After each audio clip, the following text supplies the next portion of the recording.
नमस्कार. हे बघितलं का माझ्या हातामध्ये काय? तर हा एक कापूस जे देवपूजेसाठी किंवा इतर काही भरपूर गोष्टींसाठी यूज होतो. तर असं असतं कापसाचं, म्हणजे कापूस अशा प्रकारे येतो. तर काय झालं की 4 महिन्यापूर्वी आम्ही कापसाची बी लावले होते. तर आत्ता ते झाड ऑलमोस्ट एवढं आहे, माझ्या एवढ्या उंचीचं आहे.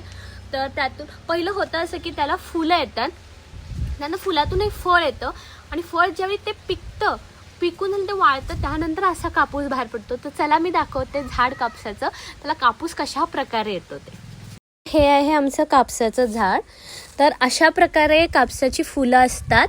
त्यानंतर ह्या कापसाच्या फुलातून अशा प्रकारची फळे येतात आणि ही फळे ज्यावेळी अशी मोठी होतात, त्यानंतर अशा प्रकारे हा कापूस फळं पिकल्यानंतर ह्यातून असा कापूस येतो. आणि हा कापूस काढण्यासाठी त्याच वेळी तयार होतो ज्यावेळी हे पूर्ण वाळलं जातं आणि कापूस त्यातून पूर्णपणे बाहेर येतो. हे बघा, मी तुम्हाला दाखवते. हा कापूस झाला रेडी, पण अजून थोडासा ओलसर आहे, त्यामुळे आपण आत्ता नाही काढू शकत. पण हा कापूस एकदम रेडी आहे तोडण्यासाठी. तर असं असतं कापसाचं झाड.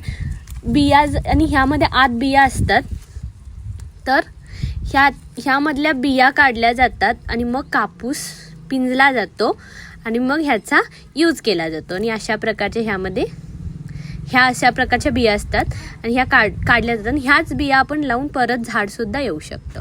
तर व्हिडिओ कसा वाटला मला कमेंट करून नक्की सांगा. चॅनल लाईक, शेअर आणि सबस्क्राईब करा. परत भेटू अशाच इंटरेस्टिंग व्हिडिओमध्ये. तोपर्यंत बाय.